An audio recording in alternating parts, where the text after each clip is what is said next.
Bon les gars, bienvenue dans ce second vlog. J'étais censé vous filmer une petite partie dans le ferry, sauf que le problème c'est que je pensais avoir perdu ma GoPro. Elle était juste dans mon sac, voilà, je suis embrouillé, je vais pas chercher, bon bah voilà, c'est comme ça.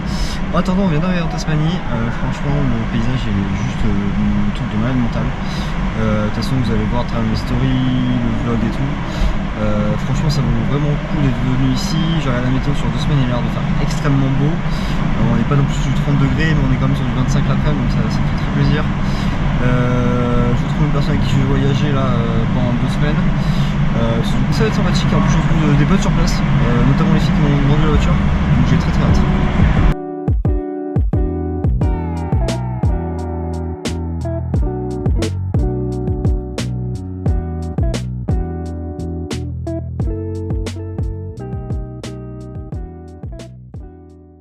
Bon, on va pas trop avoir mon visage parce que les lumières automatiques viennent de s'éteindre, mais il est que 9h20 ici. Et donc c'est le second soir où je suis sur Devonport en Tasmanie. Demain, je vais rejoindre 2 potes à moi à Launceston avant de partir dimanche matin vers l'ouest, vers Strahan, pour commencer le début de mon road trip. Aujourd'hui, on n'a pas fait grand chose, juste monter le vlog YouTube et visiter un peu Devonport et les alentours. Très sympa, vous verrez par vous-même. Et être en itinérance, ça n'empêche pas de se faire des bons plats parce que bon bah concombre ce soir avec le riz et les patates qui cuisent, parce qu'il faut savoir que en Australie, dans tous les camps qu'il y a, tout est mis à disposition, les cuisines, les toilettes, les douches. Là c'est des gros barbecues où on peut absolument tout faire cuire, donc ça c'est absolument génial. Mais voilà, être en itinérance, ça n'empêche absolument en rien de bien manger, et ça fait plutôt plaisir.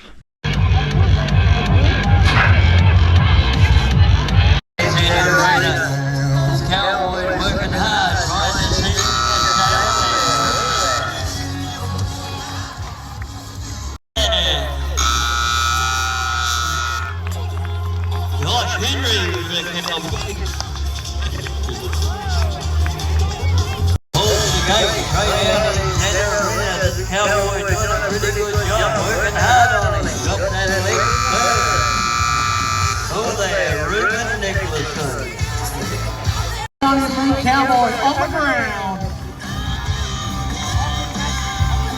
Oh là là.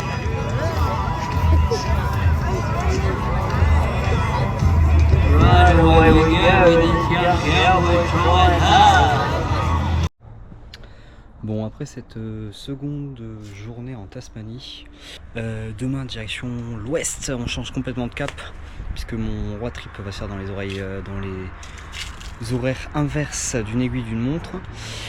Dans le sens inverse d'une aiguille d'une montre, pardon, genre des expressions. Là je me suis posé donc du coup pour la nuit à Launceston. Comme je vous disais, dans la plupart des campings, en tout cas des free camps que je croise, il y a tout ce qu'il faut. Là derrière j'ai juste la kitchen et tout, donc ça me fait des économies au niveau du réchaud à gaz, etc. J'ai pas besoin de tout sortir, c'est plutôt agréable. Et la petite surprise du soir, on a des invités.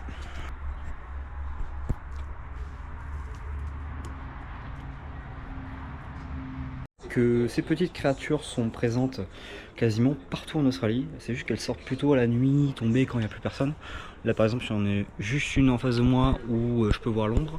Ça change de la France par rapport à ça, parce que c'est vrai qu'on n'a pas tous ces wallibis, ces kangourous qu'on peut voir, ces koalas en pleine nature, donc c'est franchement très agréable.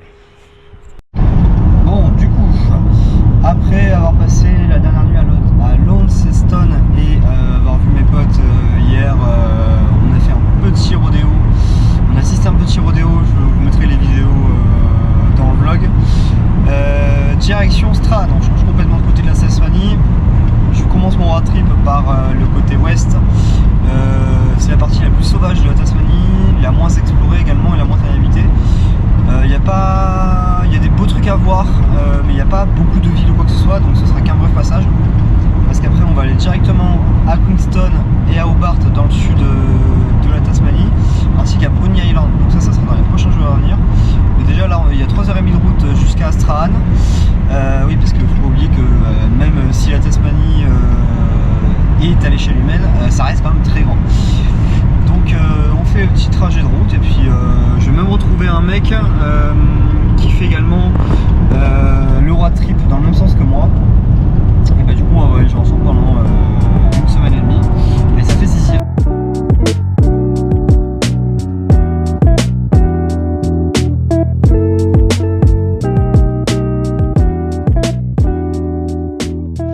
Petit arrêt au niveau des chutes de Falls, au niveau de Strahn. On va voir ce que ça donne. Apparemment ça avait l'air très sympa. Puis après on va prendre la route direction Queenstown.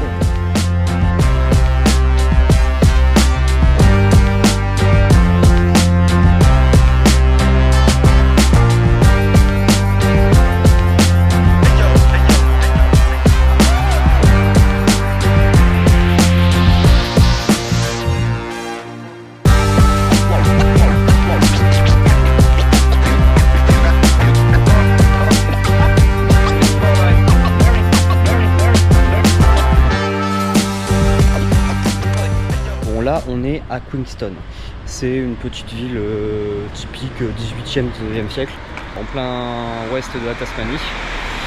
Il n'y a vraiment pas beaucoup d'habitants, avant ici c'était surtout pour les mines, etc.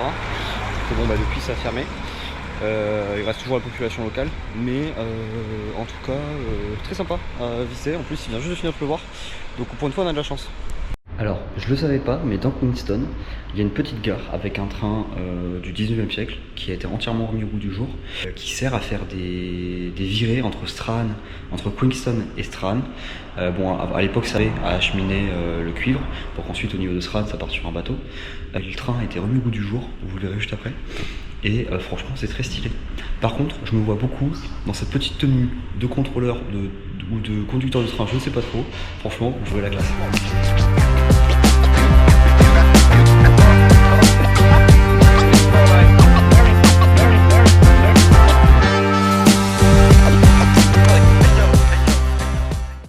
On a vu un ancien hôtel sur la route vers Mountfield et vers Hobart. On s'y arrêtait, voir un petit peu visiter. Alors c'est des ruines, hein. Mais bon, on sait jamais qu'on y croise un fantôme. Ouh.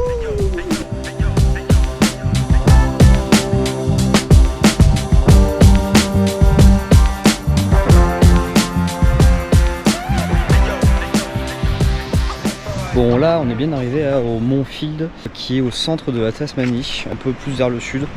On est dans un endroit qui s'appelle Tolls Creek parce que les arbres sont incroyablement grands, vous allez le voir tout de suite après. Mais franchement ça donne le vertige.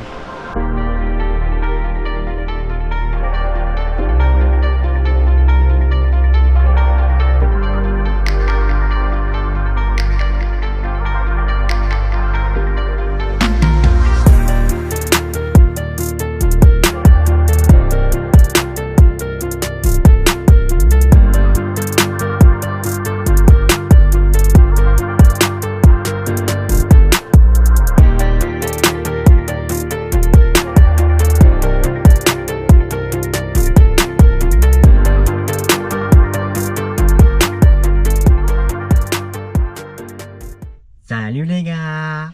Aujourd'hui c'est direction Bruny Island. Faut savoir qu'on est dans le sud de la Tasmanie, trentaine de kilomètres d'Hobart, la principale ville de cette région. On part sûrement sur les premiers paysages paradisiaques, comme on peut voir à la télé, sur les cartes postales, etc. J'ai très hâte de voir ça, il fait très beau, on a pas mal de chance de ce côté là pour aujourd'hui. Il fait très chaud aussi, donc ça c'est cool, on va pouvoir se baigner là-bas et tout. On prévoit le petit maillot de bain pour faire plouf plouf. Alors juste petite info pour se rendre à Bruny Island, on prend un ferry, la traversée dure que 20 minutes donc franchement ça va. Juste laisser ma petite titine sur un parking pour la journée parce que du coup on va prendre le 4x4 de mon pote Hugo qui je pense est plus adapté pour cette île.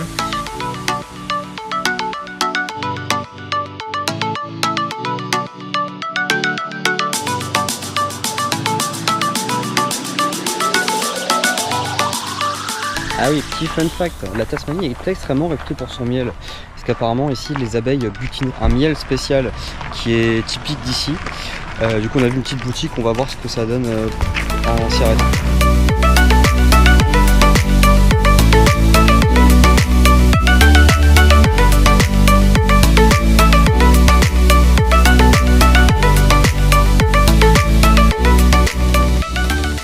Bon ben forcément après ce petit passage obligé au niveau de la boutique de miel, vous connaissez ma gourmandise, bon ben on repart avec des pop-corn de miel, du miel au miel. Et dans ce bâtiment, tout est en miel, hein. Les parfums, les savons, les crèmes, les glaces, il y a du miel partout. Je suis même sûr que le bâtiment lui-même est fait en miel.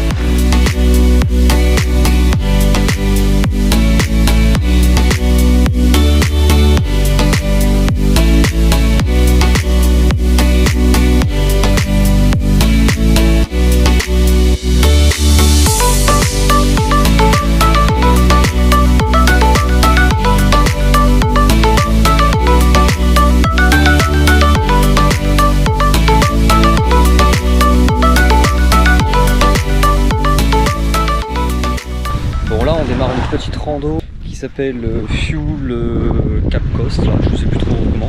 Vous aurez remarqué mon accent anglais toujours aussi incredible. Première fois de ma vie que je commence une rando sur la plage, très stylé. Ouais, après ça va avec le reste de l'île. La rando fait une petite heure et demie.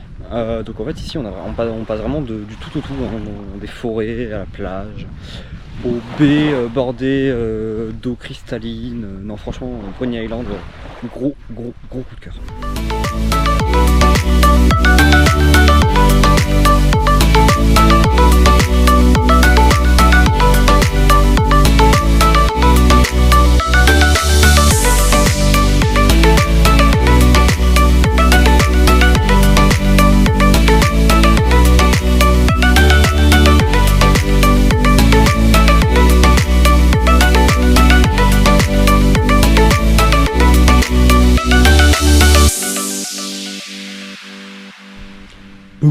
T'as eu peur, hein?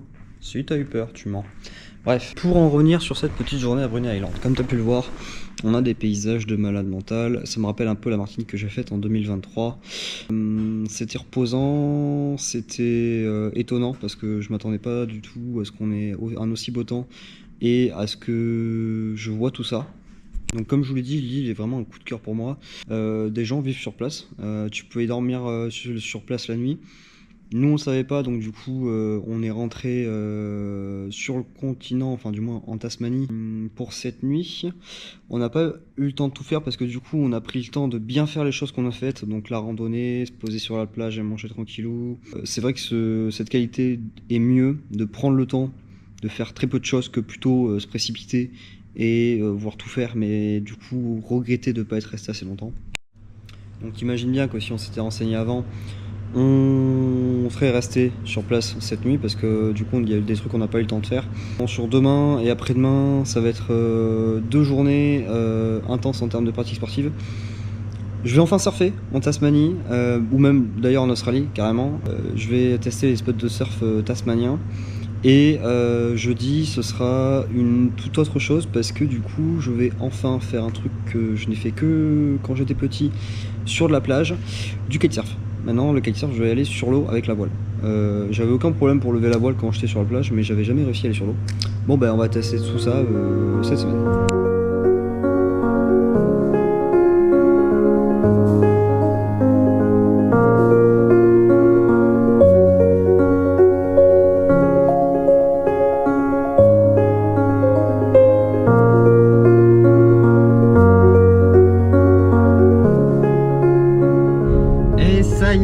Sur la reprise des visites de la Tasmanie. Aujourd'hui on quitte Hobart pour mettre les voiles sur la Tasmanian Peninsula. Tasmanian Peninsula, il y a quelque chose de particulier à aller voir. C'est à Port Arthur et c'est un ancien pénitencier qui a été extrêmement bien conservé. Et on prend la direction de ce pénitencier aujourd'hui.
Tasmanian Peninsula regorge de choses historiques à voir, notamment la mine de coal, qui est une des plus anciennes mines de charbon d'Australie. On essaye de trouver l'entrée de la mine, mais soit c'était rebouché, soit caché, soit perdu. Mais on n'arrive pas à trouver, c'est un peu dommage. On aurait bien aimé visiter une mine de charbon.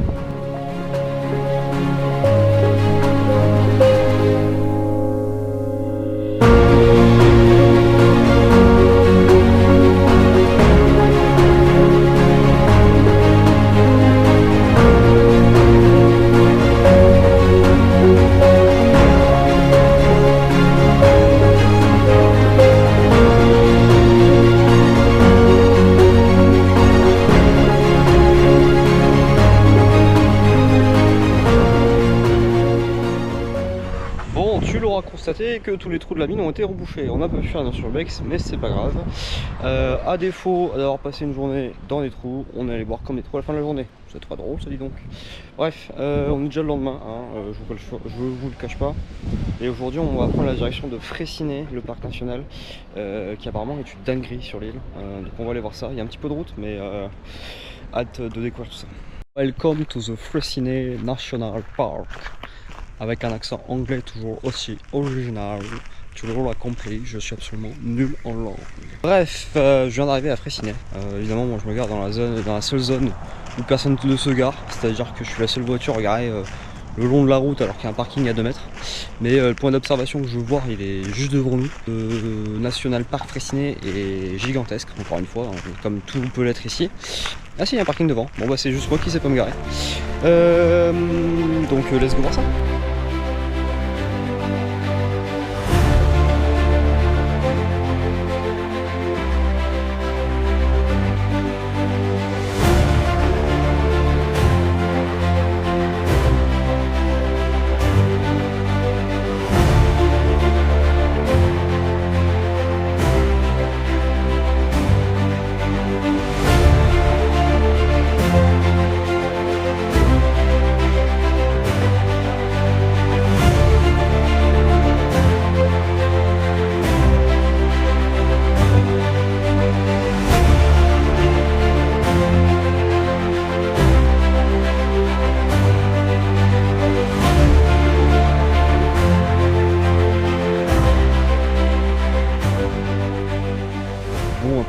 Journée magnifique à Freycinet Park. On campe cette nuit à Beachenau.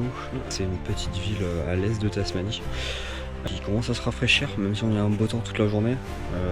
J'aurais bien kiffé faire un petit coucher de soleil, mais malheureusement les nuages se sont pointés. Alors là à notre niveau, vous voyez que il fait encore un peu ciel bleu parce qu'ils sont pas encore arrivés à notre niveau.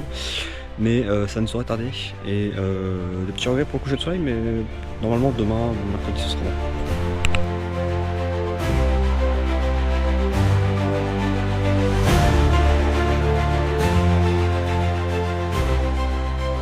Bon, bah pour cette dernière journée de road trip, on finit tranquillou à la côte est. Que point de vue, les visites on les a finies. Il me reste encore 2 jours après en Tasmanie, mais retour sur Launceston et Devonport pour voir quelques potes à moi qui sont sur place et qui y bossent. Et donc on finit la journée tranquillou avec quelques points de vue qui sont plutôt sympathiques, qui sont pas mal, je pourrais limite surfer. Mais je connais pas trop ici si on peut s'y baigner ou pas, parce que bon, vous n'êtes pas sans savoir qu'il y a quand même des créatures dangereuses dans la mer en Australie. Hein. Je pense pas qu'il y en ait forcément là, mais de toute façon je vois pas de quoi surfer et les images j'en ai vraiment pas mal.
ben voilà, l'heure de mon road trip à travers la Tasmanie est finie. Il me reste 2 jours en Tasmanie, mais ça va être consacré à vous monter ce petit vlog pour que vous puissiez tout voir de vous-même. Aussi voir des potes que j'ai à Launceston et à Devonport avant de partir. Et vu qu'il fait beau et chaud, un petit peu de playa pour finir tout ça. Parce qu'après ça, jeudi, c'est comeback in Melbourne et à partir de lundi, on se met en direction de la recherche des fermes. Et nous, on va se retrouver à partir de mi-mai ou de début mai, je sais pas encore. Tout ce que je peux vous annoncer, c'est que je vais partir un mois en Indonésie et 2 semaines au Vietnam avec des potes. En Indonésie, ça va être clair, ça va être passer mes diplômes de plongée le 18 et le 30 mètres parce que sur la seconde partie de mon voyage en Australie, je vais en avoir besoin pour plonger sur toute la côte Est parce qu'il y a des spots absolument incroyables et que j'ai hâte de vous montrer. Et surtout durant ce voyage, on va également monter des volcans et ça c'est un truc que j'ai très hâte de faire. Puis évidemment à la fin il y aura un petit trip à Bali, passage obligé pour tout le monde. Pour ne rien louper, n'hésite pas à t'abonner. Et pour moi c'est ciao. La bise les gars.